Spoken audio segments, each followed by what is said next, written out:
This is Witty Banter.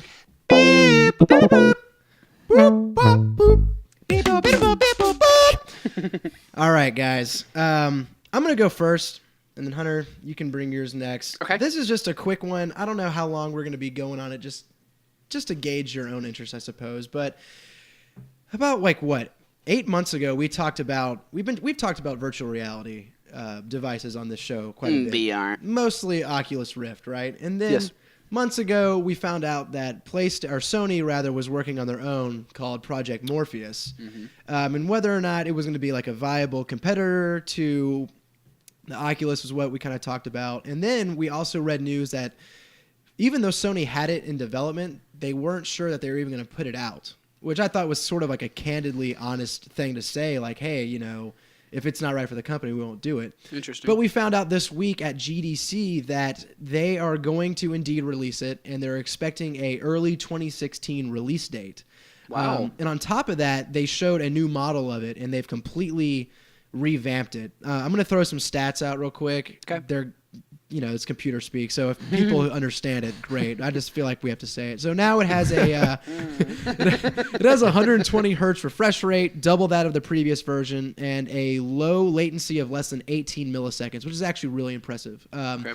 Something as high as like 100 milliseconds of lag on your TV will actually really throw off your game. I can see that. So the new prototype has a 5.7-inch screen offering a 100-degree field of vision and includes 9 tracking LEDs, 3 more than the previous version. They didn't give any clues as to what the price would be for Morpheus at launch, but they did say, and I also think this is a nice little ad, that while the company wants to make the unit as low price as possible, that's not the trait they're focusing on in development. And they'd say we would rather have a better, more quality device than skimp and try to get it low price. Yeah, you'd rather have a quality product. Yeah, no, instead of, if you're going to invest all that time, you're not making it for Walmart. Exactly. Yeah. So for me, I'm like, okay, cool. It's coming out. I'm definitely interested in it. Whether or not I have enough money when it comes out is one thing. Now, Greg, how do you feel about the prospects of virtual reality?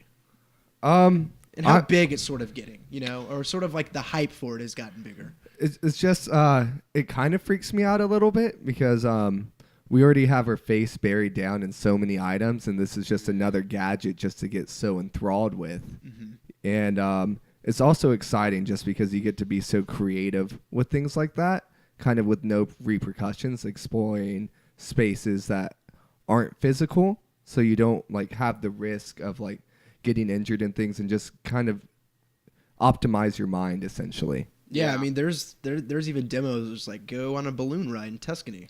Yeah, I could see it. Feels real. I could see it being an educational tool. Imagine if they gave you the ability to walk on Mars. With VR and stuff, and just you'll notice that there's this crater here, and people learn through stuff like that. So I think it's gonna be awesome. It was an earlier release date than I thought. Early 2016 is not what I was expecting.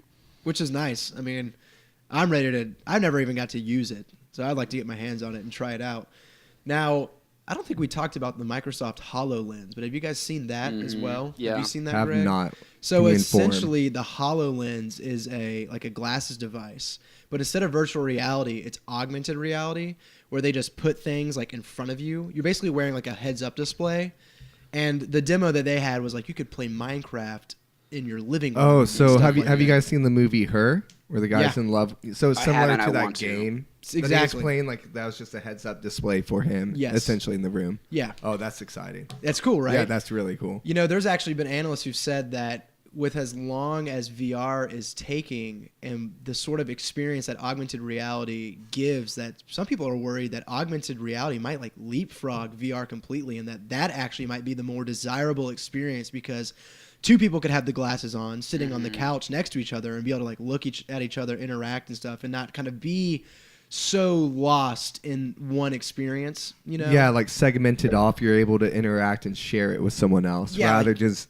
being solo cruising through. Exactly. Yeah. But I could see that being more of a family-friendly environment, whereas you wouldn't have an entire family wearing VR headsets together, So I really could see look that. at VR as almost it's the top of the mountain or the most complete involved experience when it comes to entertainment it's like the movie theater of video games. We'll use video games, right? Well, like let's say your smallest involvement is your iPhone game. Then like there's your console game where you need a bigger television and some surround sound. But then if you have the VR thing, it's VR, it's headphones, and you're literally like you are gone. Yeah, you're engulfed in it. Yeah. The HoloLens was pretty impressive from what I saw, though. Like, I saw a demo where they were, like, creating, like, three-dimensional holographic figures and stuff, just, like, with their hands and, like, doing this and, like, making stuff with it. It was pretty cool. Yeah, that sounds sweet. Anyway, so, yeah, I just wanted to bring that up really quick.